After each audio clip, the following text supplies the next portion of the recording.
Hello and welcome back to my channel Criminology Gyan. और आज के इस वीडियो में हमारा लेक्चर नंबर 2 है for the series fact and factors 2026। उसमें आज का हमारा टॉपिक है पॉलीग्राफ। तो पॉलीग्राफ को स्टार्ट करने से पहले if you are new to my channel then please consider subscribing और साथ में लगे बेल आइकन को प्रेस करना मत भूलिएगा ताकि मेरी तरफ से किसी भी नोटिफिकेशन को आप मिस ना करें। So without any further delay, let's get into the video. So polygraph is also known as lie detection test. Important चीज है lie detection test. पॉलीग्राफ को हम lie detection test कहते हैं और पॉलीग्राफ का मतलब जो होता है that is many writings. इसको हम lie detection test भी कहते हैं क्योंकि यहाँ पर जो हम सब्जेक्ट है उससे उसने जो भी स्टेटमेंट दिया है उसका हम वो सही है स्टेटमेंट या वो गलत स्टेटमेंट दे रहा है वो चेक करते हैं। तो बेसिकली ये है कि अगर वो झूठ बोल रहा है तो हम उसको जज करते हैं। So polygraph is also known as lie detection test, जहाँ पर अगर मैं बहुत ही सिंपल भाषा में कहूँ तो लोग कहते हैं ना झूठ पकड़ने वाली मशीन। तो पॉलीग्राफ इज बेसिकली झूठ पकड़ने वाली मशीन। बट अगर मैं एग्जैक्ट सेंस में कहूँ तो ये क्या है कि जो भी सब्जेक्ट में जो भी स्टेटमेंट दिया है वो सही है या गलत है उसको हम डिटेक्ट करते हैं इसमें। तो मैंने यहाँ पे वर्ड यूज किया है सब्जेक्ट। अब ऐसा क्यों नहीं बोला मैंने कि एक्यूज ने जो स्टेटमेंट दिया है, क्योंकि पॉलीग्राफ जो है वो सिर्फ एक्यूज पर नहीं होता है। एक्यूज के साथ साथ हम विटनेस का, विक्टिम का भी पॉलीग्राफ कंडक्ट करवा सकते हैं। ठीक है, तो सिर्फ हम एक्यूज का नहीं पॉलीग्राफ करवाते हैं, हम एक्यूज के साथ साथ विटनेस का भी करवा सकते हैं, हम विक्टिम का भी करवा सकते हैं और ये सारा जो प्रोसीजर रहता है वो सेम रहता है। तो इसीलिए जो वर्ड सुइटेबल रहेगा वो रहेगा सब्जेक्ट एंड सबको कलेक्टिवली सब्जेक्ट कहेंगे। अभी किस प्रिंसिपल पर काम करता है उस पर हम बात कर लेते हैं। ये बात करता है साइकोसोमैटिक इंटरेक्शन की, यानी कि अगर कोई पर्सन जो है साइकोलॉजिकली कॉन्शियसली अपने फीलिंग्स को रोक रहा है तो वो हमें फिजियोलॉजिकल चेंजेस की फॉर्म में बाहर दिखेगा। जैसे मान लेते कि मैंने किसी से कोई झूठ कहा है किसी डर में, तो आप बहुत सारे फिजिकल फीचर्स नोट करेंगे, जैसे उसको पसीना बहुत आएगा या वो हकलाएगा। इस तरीके की चीजें जो हम नोटिस करते हैं हमारे डेली लाइफ में। तो ये इसी प्रिंसिपल पर बेस्ड है कि अगर कोई पर्सन साइकोलॉजिकली कॉन्शियसली जो उसने अपनी फीलिंग्स को होल्ड किया हुआ है, उसे छुपाने की कोशिश कर रहा है, तो उसमें उसके क्या है फिजियोलॉजिकल चेंजेस हमें देखने को मिलेगा।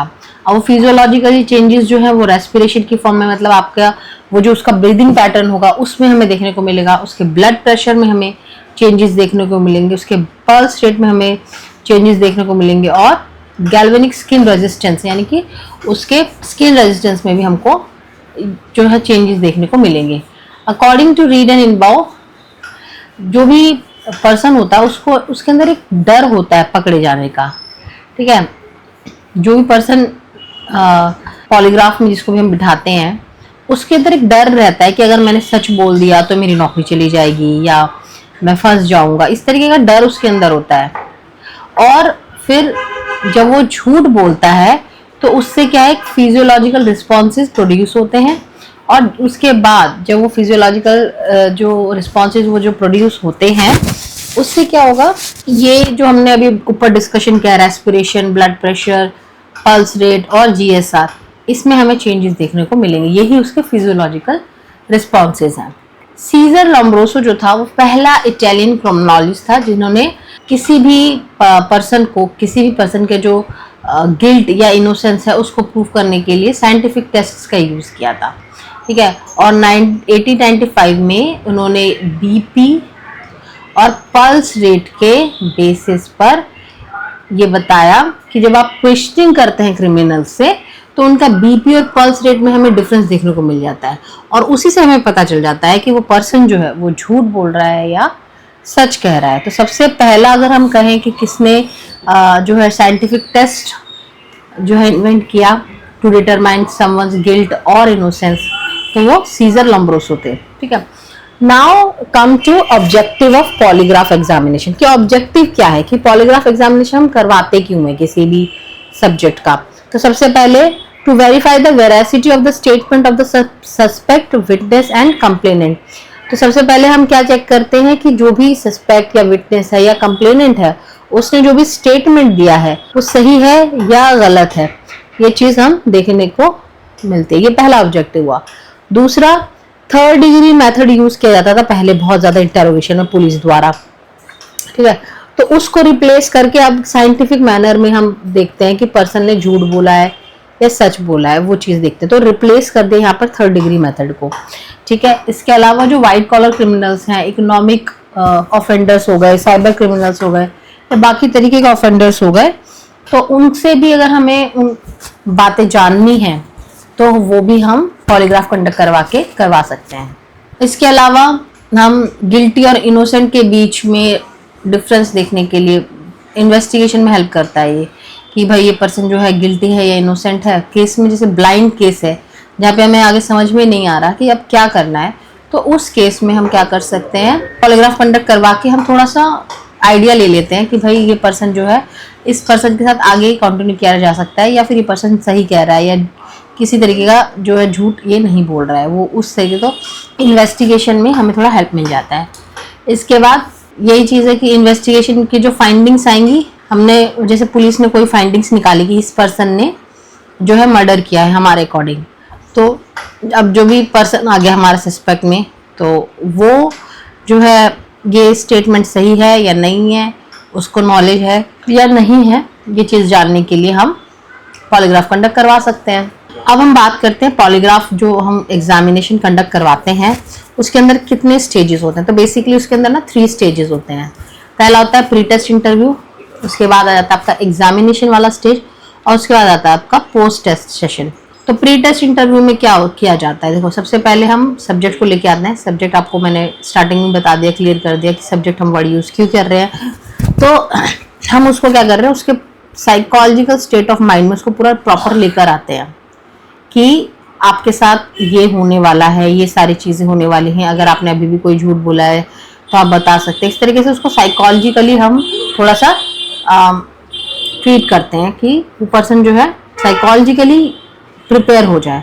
उसके बाद हम जो एक्सपर्ट होता है ना, एक्सपर्ट क्या करता है, वो सब्जेक्ट की पर्सनैलिटी को समझता है। क्योंकि कभी कभार क्या होता है कि हो सकता है वो पर्सन जो अपनी पर्सनैलिटी को फेक कर सकता है। तो वो जो प्री टेस्ट वाला सेशन होता है वहाँ पर सब्जेक्ट की पर्सनालिटी को क्या करा जाता है, एक्सपर्ट द्वारा एसेस किया जाता है कि हाँ भाई ये सब्जेक्ट जो है इनोसेंट है। मतलब बात करने से पता चल जाता है स्टार्टिंग में तो कि जो एक्सपर्ट होगा वो समझ जाएगा कि हाँ ये पर्सन जो है वो इनोसेंट है या फिर नहीं है। Then prepare the subject for lie detection test. उसके बाद जो सब्जेक्ट है उसको हम लाई डिटेक्शन टेस्ट के लिए प्रिपेयर करते हैं। वहाँ पर ही उसको बता दिया जाता है कि आपके साथ आपको किस मशीन में अटैच करेंगे, या फिर इस तरीके से उसको पूरा मशीन के बारे में बता देते हैं, वो कैसे काम करेगी, अगर वो झूठ बोलेगा तो क्या होगा। इस तरीके से उसको थोड़ा सा क्या करते हैं, प्रिपेयर कर देते हैं। उसके बाद एग्जामिनर और एग्जामिनी के बीच में क्या होगा, एक रैपो बिल्ड हो जाता है। रैपो बिल्ड किया जाता है। रैपो बिल्ड क्यों किया जाता है, अगर कोई ऐसी स्टेटमेंट है जो उस पर्सन ने, उस सब्जेक्ट ने नहीं बताया अभी तक, डर के वजह से या फिर किसी और भी रीजन की वजह से भी, तो वो एग्जामिनर जो है वो एक रैपो बिल्ड करने की कोशिश करता है और ज्यादा से ज्यादा इंफॉर्मेशन को जो है सीक्रेट करने की कोशिश करता है। प्री टेस्ट इंटरव्यू में ही फिर उससे जो है इन्फॉर्म्ड कंसेंट या इन्फॉर्म्ड रिफ्यूजल लिया जाता है। अब इन्फॉर्म्ड कंसेंट या इन्फॉर्म्ड रिफ्यूजल क्या होता है, इन्फॉर्म्ड कंसेंट में क्या करते हैं हम, बेसिकली उसको जो है बताते हैं, सारी चीज़ें पूरा प्रोसीजर बताते हैं कि आपके बॉडी में यहाँ मशीन से अटैच करी जाएंगी, आपसे कुछ सवाल पूछे जाएंगे जिसका जवाब आपको देने हैं, और साथ के साथ अगर आप चाहते हैं कि मैं इस एग्जामिनेशन को नहीं देना चाहते तो भी आपके पास जो है ऑप्शन है, ये आपका राइट है कि आप इस एग्जामिनेशन को ना करवाना चाहें तो ये भी आपके पास राइट है, तो आप उसको रिफ्यूज कर सकते हैं। तो उसके लिए भी क्या एक फॉर्म होता है जहाँ पर अगर आपने कंसेंट दिया है तो उसको भरो, और अगर आपने रिफ्यूज भी किया है तो भी आपके पास एक फॉर्म दिया जाता है जिसमें आप रीजन लिखते हैं कि मैंने क्यों रिफ्यूज करा इस चीज के लिए। ठीक है, अब नेक्स्ट बात कर लेते हैं हम एग्जामिनेशन स्टेज की। जब आपने पर्सन को पूरा कंसेंट भरवा लिया उससे, हाँ उस पर्सन ने बोला कि ठीक है मुझे कोई इश्यू नहीं है, मैं टेस्ट करवाने के लिए रेडी हूँ, तब आ जाता है आपका एग्जामिनेशन वाला फेज। यहाँ पर हम क्या करते हैं, जिसके ऊपर जो भी सब्जेक्ट होता है उसको हम एग्जामिनेशन रूम के बारे में बताते हैं, पॉलीग्राफ के इक्विपमेंट के बारे में बताते हैं, और वो कहाँ कहाँ अटैच होंगे वो सारे उसके बारे में बताते हैं।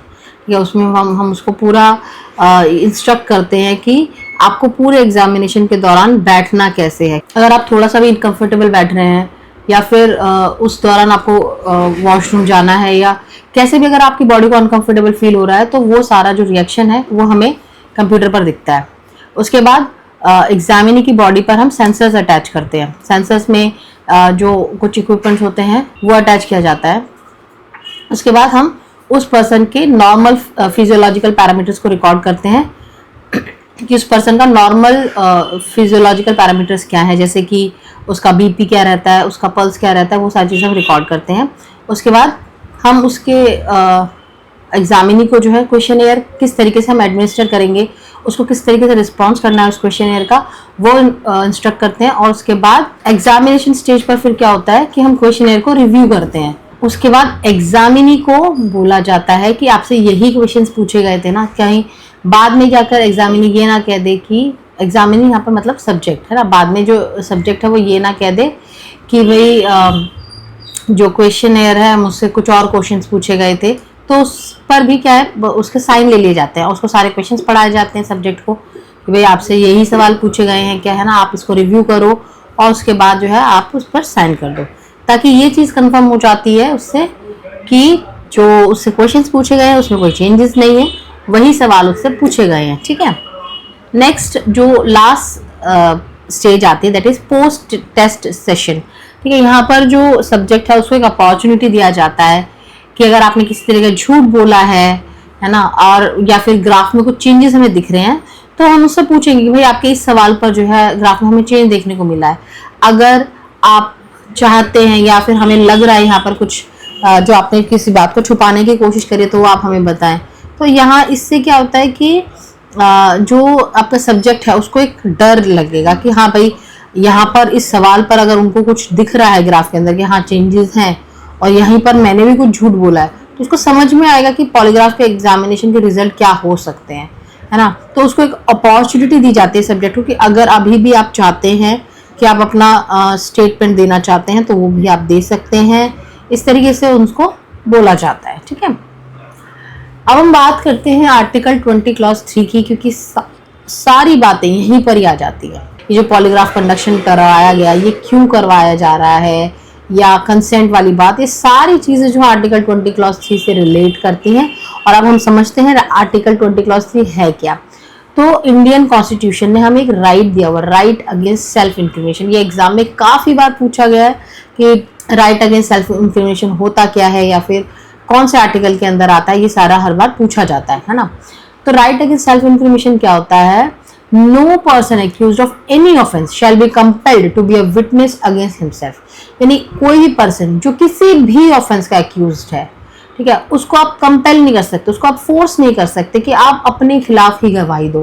यानी आप किसी भी पर्सन को जबरदस्ती ये नहीं कह सकते कि आपने ये क्राइम किया है, आप एडमिट करो इस चीज को। ठीक है, क्योंकि यहाँ पर वो उसके पास एक राइट है जो कि कॉन्स्टिट्यूशन ने उसको प्रोवाइड किया हुआ है, राइट अगेंस्ट सेल्फ इंफॉर्मेशन। जहां पर उसको लगता है कि हाँ मैं यहाँ पर फंस सकता हूँ, चाहे तो उन क्वेश्चंस के जवाब नहीं भी दे सकता, उसके पास ये राइट है। तो एनएचआरसी ने कुछ गाइडलाइंस दी थी पॉलीग्राफ टेस्ट के बारे में 2000 में कि no lie detector test should be administered without the consent of the accused. बिना एक्यूज के कंसेंट के आप लाई डिटेक्टर टेस्ट उसमें नहीं इंड्यूस कर सकते हैं।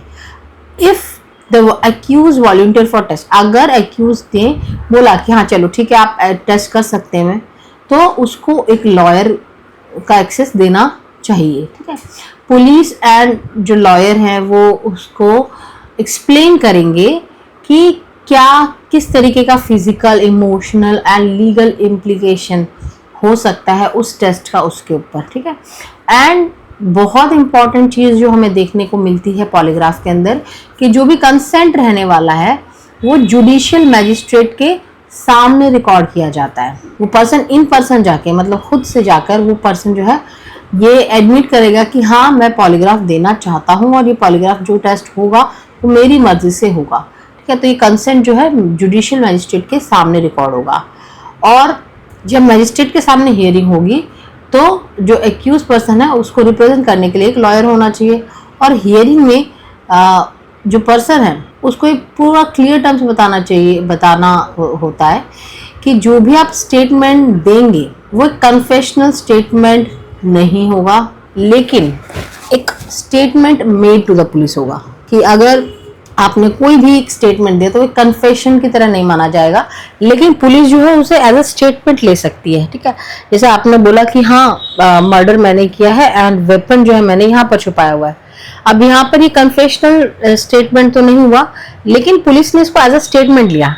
जैसे कि उन्होंने सेकंड चीज ली कि अगर इस पर्सन ने मारा है और उसको पता है मर्डर वेपन का है, तो हम उस जगह पर जाके सर्च कर सकते हैं कि मर्डर वेपन है या नहीं है एक्चुअल में। ठीक है, फिर वहां से इन्वेस्टिगेशन जो है प्रोसीड हो सकता है।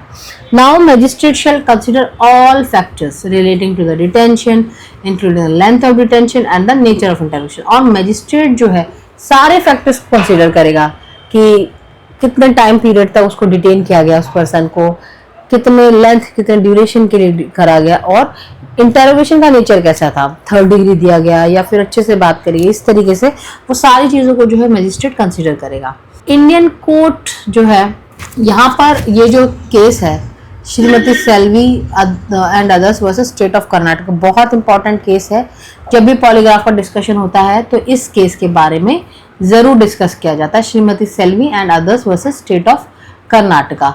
जो ये बेसिकली कहती है जो भी टेस्ट हैं, लाई डिटेक्शन टेस्ट है ना, जिसके अंदर पॉलीग्राफ आ गया, बीप हो गया है ना, और नार्को टेस्ट हो गई, ये सारे के लाई डिटेक्शन टेस्ट हैं। इनमें आप फोर्सफुली कन्फेशन नहीं ले सकते, यहाँ पर पर्सन का कंसेंट होना बहुत जरूरी है। ठीक है, नेक्स्ट हम बात करते हैं पॉलीग्राफ में क्या क्या इक्विपमेंट्स होते हैं, पॉलीग्राफ में क्या क्या अटैचमेंट्स बॉडी में किए जाते हैं। सबसे पहले आ जाता है आपका न्यूमोग्राफ, सबसे पहले आ जाता है आपका न्यूमोग्राफ। तो न्यूमोग्राफ का यूज क्या होता है, यहाँ पे एक पिक्चर भी, डायग्राम जो है यहाँ पे बनाया हुआ है, यहाँ पे मैंने शो किया हुआ है न्यूमोग्राफ कैसे दिखते हैं। ठीक है, तो दो न्यूमोग्राफ होते हैं। यहाँ पर आपके रेस्पिरेशन को रिकॉर्ड किया जाता है, न्यूमोग्राफ से आपके रेस्पिरेशन को रिकॉर्ड किया जाता है। ये क्या होते हैं, पार्शियली इन्फ्लेटेड रबर ट्यूब होते हैं जो आपके थोरेसिक रीजन में और एब्डोमिनल रीजन में बांधे जाते हैं। ठीक है, जैसा मैंने पिक्चर में आपको दिखाया है, इस तरीके से बांधे जाते हैं और वो आपका रेस्पिरेशन रिकॉर्ड करती है। उसके बाद आता है आपका स्फिग्मोमेनोग्राफ। ये क्या होता है, जब आप डॉक्टर के पास भी गए होंगे तो आपका बीपी रिकॉर्ड करने के लिए है ना, ब्लड प्रेशर रिकॉर्ड करने के लिए आपके बॉडी में आर्म्स पे बांधा जाता है ना। तो जैसा कि हम डॉक्टर के पास जाते हैं ब्लड प्रेशर नापवाने के लिए, तो यहाँ पर भी ये ब्लड प्रेशर नापने के लिए होता है। ये आपके राइट आर्म में बांधा जाता है। यहाँ पर राइट आर्म इसलिए क्योंकि हमारे लेफ्ट आर्म में कुछ और अटैचमेंट होती है, इसीलिए राइट आर्म में हम उसको बांध लेते हैं। और क्या हम करते हैं, इसमें ब्लड प्रेशर रिकॉर्ड करते हैं और पल्स रेट रिकॉर्ड करते हैं। नेक्स्ट हम बात करते हैं गैल्वेनोग्राफ की। जो नेक्स्ट अटैचमेंट होती है वो होती है गैल्वेनोग्राफ। ठीक है, ये क्या होता है, इलेक्ट्रोड्स होते हैं जो कि आपके इंडेक्स फिंगर और रिंग फिंगर, दो आपके अटैचमेंट लगते हैं, मेनली दो होते हैं, इंडेक्स फिंगर और रिंग फिंगर में, जो कि अटैच किए जाते हैं ऑफ द लेफ्ट हैंड है ना। तो मैंने आपको अभी स्फिग्मोमेनोग्राफ में क्या बताया कि आपके राइट आर्म में कफ को बांधा जाता है ना, बीपी कफ को, तो क्योंकि लेफ्ट आर्म में आपकी क्या होता है, गैल्वेनोग्राफ होता है। तो गैल्वेनिक स्किन रेजिस्टेंस को रिकॉर्ड करने के लिए आपके फिंगर्स पर, रिंग फिंगर और इंडेक्स फिंगर पर इलेक्ट्रोड्स बांधे जाते हैं। ये आपके तीनों हो गए मेन अटैचमेंट्स।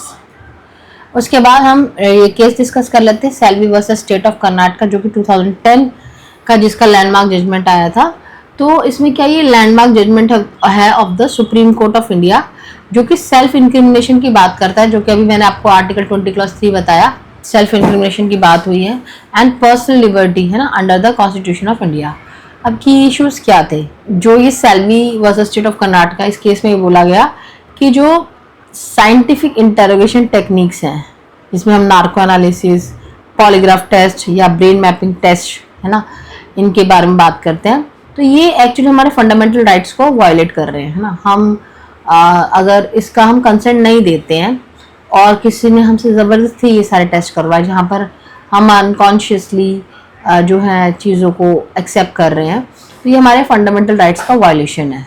अब मैंने आपको आर्टिकल 20 क्लॉज 3 तो बता दिया, self right against protection against self incrimination. Article 21 का भी जिक्र होता है यहाँ पर, right to life and personal liberty. उसके बाद सुप्रीम कोर्ट ने क्या डिसीजन लिया इसमें कि बिना कंसेंट के, बिना पर्सन के कंसेंट के आप इन टेक्निक्स को कंडक्ट नहीं कर सकते। सेकंड, अगर आप इसका फोर्सिबल यूज करते हैं तो ये अनकॉन्स्टिट्यूशनल है ना, कॉन्स्टिट्यूशन के अगेंस्ट है। पहला आर्टिकल मैंने आपको बता दिया, article right against self incrimination की बात करता है, आर्टिकल 20 क्लॉज 3 है ना।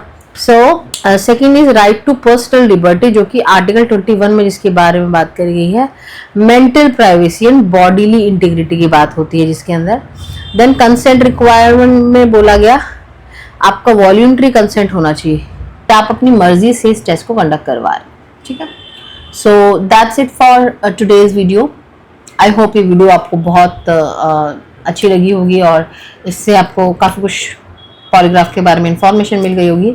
सो अब मैं आपसे मिलती हूँ नेक्स्ट वीडियो में। एंड टेलीग्राम चैनल को आप मेरे ज्वाइन कर सकते हैं, वहाँ पे ऑलरेडी आप लोगों की फील्ड से रिलेटेड और भी बहुत सारे स्टूडेंट्स जुड़े हुए हैं।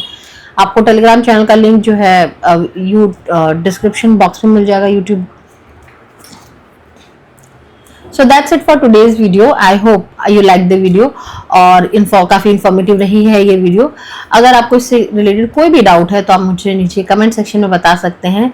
ऑल्सो आप मेरा टेलीग्राम चैनल ज्वाइन कर सकते हैं। आप जैसे ही काफ़ी सारे सेम फील्ड के स्टूडेंट जो हैं उसमें ऑलरेडी जुड़े हुए हैं, तो वहाँ पर जो एक डिस्कशन प्लेटफॉर्म बन जाता है। इसका लिंक जो है टेलीग्राम चैनल ज्वाइन करने का आपको डिस्क्रिप्शन बॉक्स में मिल जाएगा, वहाँ पर क्लिक करके आप उस टेलीग्राम चैनल को ज्वाइन कर सकते हैं। ऑल्सो अगर अगेन जो वीडियो अगर आपको इन्फॉर्मेटिव लगी है तो वीडियो को काफ़ी शेयर कीजिए एंड कमेंट कीजिए इसमें। एंड मिलते हैं नेक्स्ट वीडियो में। Till then bye bye and take care.